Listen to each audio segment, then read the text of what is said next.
కోరుకుంటూ నేను సెలవు తీసుకుంటున్నాను. నాది అయిపోయింది. భరత్ గారు నేను కూడా సెలవు తీసుకుంటాను, ఎందుకంటే పొలిటీషియన్ తో నేను కూర్చోలేను. మీకు చెప్పాను ఇదివరకే, ఆయన సంగప్ప నా మిత్రుడే, రిపోర్టరే గానీ ఆయన బీజేపీ, కాబట్టి ఏ పొలిటీషియన్ తో నేను కూర్చోదలుచుకోలేదు. మీరేమన్నా క్వశ్చన్స్ అడుగుతూ చెప్పండి. అందుకని డైరెక్ట్ గా ఇప్పుడు నేను ఒకళ్ళ మధ్య ఒకళ్ళు పెట్టలేదు, ఓన్లీ సంగప్ప గారు చెప్తున్నప్పుడు అబద్ధాలు చెప్తుంటే నేను ఎట్లా సైలెంట్? అందుకని దాన్ని కౌంటర్ చేయి.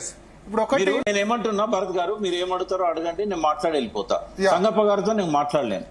నేను అందుకనే పెట్టలేదు మీ ఇద్దరి మధ్య, మీరు మధ్యలో ఇంటర్ఫేర్ అయినారు అంటే మరి మాట్లాడాల్సి వస్తుంది. అబద్ధాలు చెప్తుంటే ఎట్లా? ఇక్కడ కూర్చొని సైలెంట్ ఉంటామా? ఒక్క నిమిషం సంగప్ప గారు, మీరు అడగండి.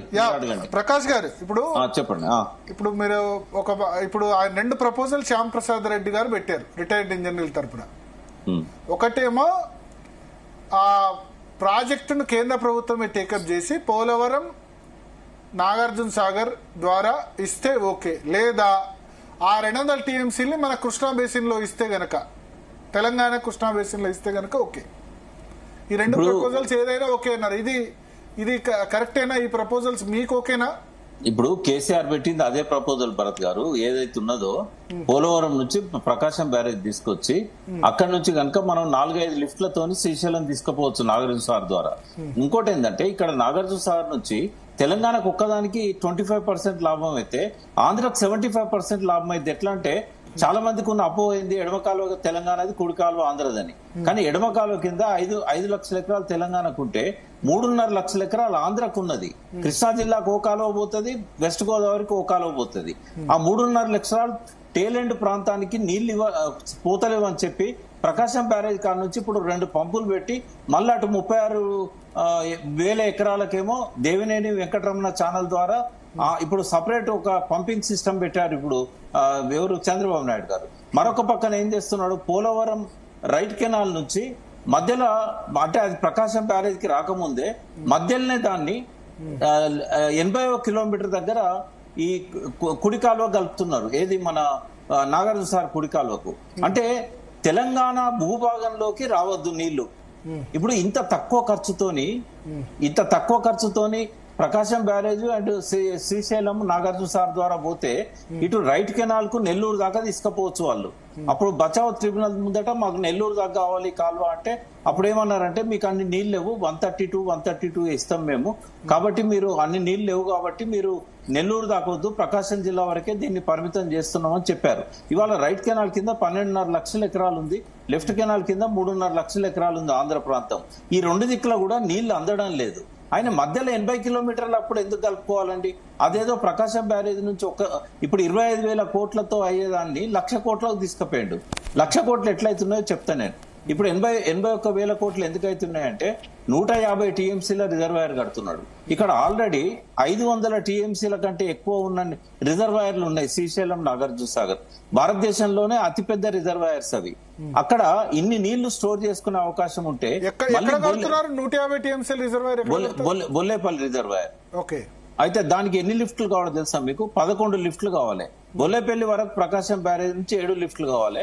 అవతల మళ్ళీ బనకచెర్ల వరకు మళ్ళీ ఒక 4 లిఫ్ట్లు కావాలి. మళ్ళీ నల్లమలలో 200 కిలోమీటర్ టన్నెల్ కావాలి.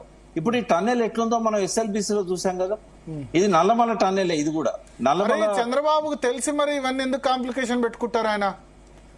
ఆయన ఉద్దేశం ఏంటంటే మళ్ళీ తెలంగాణ దానిలో వేస్తే మళ్ళీ పంచాయతీ వస్తాయి కాబట్టి ఓన్లీ ఆంధ్ర భూభాగం నుంచి తీసుకుపోదామని ఆయన ఆలోచించి ఉండొచ్చు. ఇప్పుడు పోతిరెడ్డిపాడు ద్వారా తీసుకుపోవడం సాధ్యం కాదని చంద్రబాబు అనుకున్నాడంటే తెలంగాణ పోయి అడ్డుపడుతుందా? పోతిరెడ్డిపాడు దగ్గర ఇంతకాలం తీసుకుపోయింది కదా. ఇప్పుడు ఏంటంటే టెలిమెట్రీ వచ్చింది. టెలిమెట్రీ వచ్చినప్పుడు కృష్ణా బోర్డు, గోదావరి బోర్డు అనేది తెలంగాణ, ఆంధ్ర ఉన్నంత కాలం ఉంటాయి ఇవి. కాబట్టి ఏదైనా బోర్డు పర్యవేక్షణలో ఉంటది. ఇప్పుడు ఇంకోటి ఏంటంటే నీళ్ళు వచ్చేది పోలవరం నుంచి ప్రకాశం బ్యారేజ్ కదా, ఈ 2 కూడా ఆంధ్రలోనే ఉన్నాయి కదా. ఒకవేళ తెలంగాణ నీళ్లు ఇవ్వకపోతే ప్రకాశం బ్యారేజ్ దగ్గర బంద్ చేసుకోమనండి. అంటే చాలా తక్కువ ఖర్చు అయ్యేదాన్ని ఎక్కువ రిస్క్ తీసుకొని చేస్తున్నారు. ఎందుకు చంద్రబాబు నాయుడు అలా చేస్తున్నారు? ఆయన 75 ఇయర్స్, ఆయన 70 సంవత్సరాలు రాజకీయ జీవితంలో ఏదో ఒకటి నేను ఆంధ్రాకు చేశాను అని చెప్పుకోవడానికి కూడా అవకాశం. ఆయన ఎందుకు చేస్తున్నారు? అది ఈయన ప్రాజెక్టే కాదండి, అది జగన్ ప్రాజెక్ట్.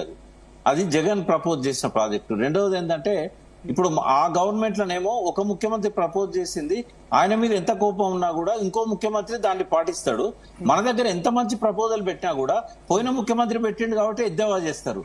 ఇప్పుడు అల్టిమేట్ గా జరిగేది ఏంటంటే తెలంగాణ కేసీఆర్ ప్రపోజల్ ఒప్పుకుంటే కదా అప్పుడు చంద్రబాబు నాయుడు వద్దంది. యాక్చువల్ కేసీఆర్ ప్రపోజల్ జగన్ అది అమలైతే ఇప్పటి వరకు 2 ప్రాంతాలు సస్యశ్యామలంగా ఉండేది కదా భరత్.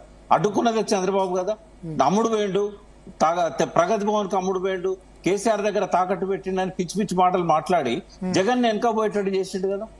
జగన్ ఏంటంటే కొత్తగా వచ్చిండు, ఆయన మంత్రి కూడా కాదు అన్నాడు, కొత్తగా వచ్చిండు, ఈయనంత అనుభవం లేదు ఆయనకు. ఇప్పుడు ఒక మాట అడుగుతా నేను, 4 సార్లు ముఖ్యమంత్రి ఉన్న వ్యక్తి ప్రొసీజర్ ఎట్లా బైపాస్ చేస్తారండి? ఇవాళ పోలవరం రైట్ మెయిన్ కెనాల్ నుంచి ఈ నాగార్జునసాగర్ రైట్ మెయిన్ కెనాల్ కి ప్రాజెక్టు పనులు జోరుగా జరుగుతున్నాయి. పోయిన గవర్నమెంట్ చంద్రబాబు ఉన్నప్పుడే దాన్ని ప్రతిపాదించాడు. మరి అపెక్స్ కౌన్సిల్ దగ్గర ఎందుకు చర్చించలేదు? ఈ కృష్ణా రివర్ మేనేజ్మెంట్ బోర్డు దగ్గరికి ఎందుకు తీసుకుపోలేదు? అట్లాగే ఇప్పుడు గోదావరి మీద నిజంగానే బనకచెర్ల ప్రాజెక్ట్ ఎక్కడికి రావాలండి? సంగప్ప గారిని అడగండి, ఆయన రిపోర్టర్ కదా. అది రావాల్సింది గోదావరి మేనేజ్మెంట్ బోర్డు దగ్గరికి, ఇక్కడికి రాకుండా డైరెక్ట్ గా జలశక్తి శాఖకి ఎట్లా ఇస్తాడు?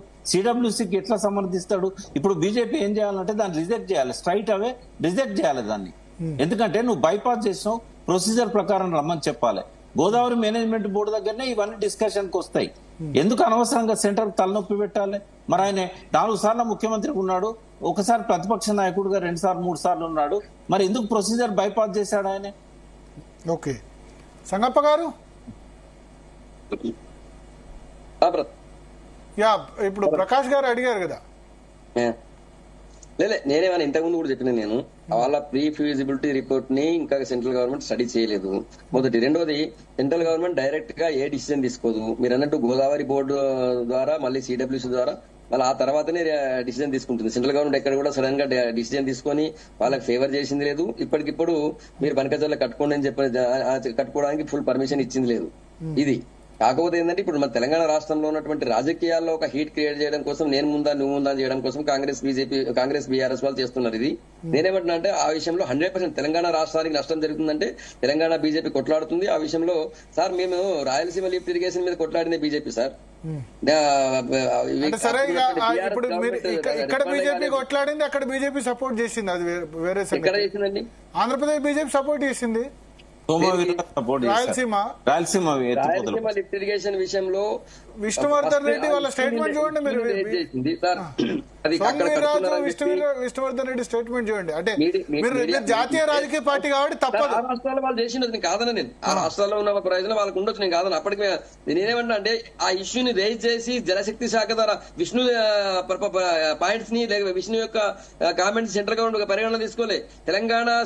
తెలంగాణ బీజేపీ నుంచి ఇక్కడ గౌరవ ఎంపీగా ఉన్నటువంటి వ్యక్తి అక్కడ జలశక్తి శాఖ లెటర్ రాసిన తర్వాత అప్పుడు ఏపీ ఇరిగేషన్ ఆఫీసర్ కి లెటర్, ఏఎన్సీకి లెటర్ రాసింది సెంట్రల్ గవర్నమెంట్. అక్కడ ఏం జరుగుతుంది అనే విషయం పైన ఇక్కడ నుంచి రాసినందుకు. కానీ అక్కడ ఉన్నటువంటి విష్ణువర్ధన్ రెడ్డి అయిపోయింది కదా కదా. నేనేమంటున్నా అంటే అప్పుడు ఏమండి దాని వర్క్ అయిపోయింది కదా. వర్క్ శంకుస్థాపన నుంచి అయిపోయేంత వరకు కోఆపరేట్ చేసిందే ఈ బీఆర్ఎస్ గవర్నమెంట్. ఇప్పుడు అదంటే మన ప్రకాష్ గారు రాజకీయాలు లేరంటారు, మళ్ళీ ఆయనకి వాళ్ళ బీఆర్ఎస్ వాళ్ళని తిరిగితే ఈయన కోపం వస్తుంది. నాకు అదే అర్థమైతే లేదు. నిజంగా రాజకీయాలు వదిలేసి చాలా రోజులు అయిపోయింది. నేను మీరు చెప్పిన పీరియడ్ లో నేను చైర్మన్ ఉన్నా కాబట్టి నేను మాట్లాడినా. చైర్మన్ ఉన్నా, నాన్ పార్టీ చైర్మన్ గుర్తుపెట్టుకోండి. నేను 2008లో బీఆర్ఎస్ కి రిజైన్ చేశాను, మీకు తెలుసు. అప్పుడు దేవేందర్ గౌడ్ ప్రమోట్ చేసినప్పుడు, ఆ తర్వాత నేను ఎన్నడూ పార్టీలో ఏ పదవిలో లేను. లేరు కదా. మరి బీఆర్ఎస్ మాట్లాడుతున్నప్పుడు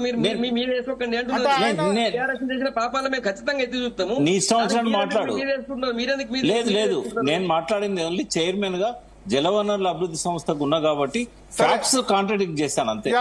సంగప్ప గారు, ఒకటి, ఇప్పుడు చంద్రబాబు నాయుడుకు సంబంధించి బనకచెర్ల సంబంధించి ఆయన ప్రపోజల్ ఇచ్చారు. మీరు 2 రాష్ట్రాల ముఖ్యమంత్రుల్ని వాటర్ రిసోర్స్ మినిస్టర్ కూర్చోబెట్టో, లేకపోతే ప్రైమ్ మినిస్టర్ కూర్చోనో, ఎందుకంటే కావేరీ లాంటి ఇష్యూస్ వచ్చినప్పుడు స్వయంగా ప్రధానమంత్రి కూడా రంగంలోకి దిగుతారు.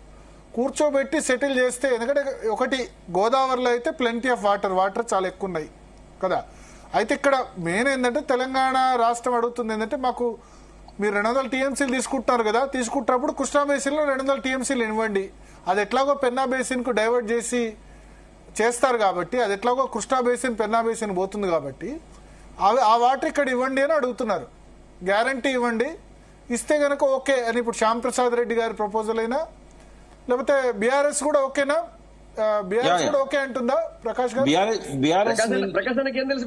కాదు ఒక నిమిషం.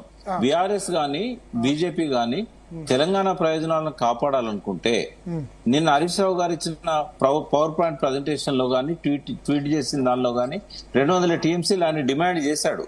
మీ దగ్గర ఉంది ఆ ట్వీట్? ఉన్నది కాబట్టి నేను వాళ్ళు కూడా డిమాండ్ చేస్తున్నారని చెప్తున్నా. ఎందుకంటే 1900 టీఎంసీలు అడగడమే కాకుండా కృష్ణా బేసిన్ కు 200 టీఎంసీలు మళ్లించాలనేది టీఆర్ఎస్ స్టాండ్.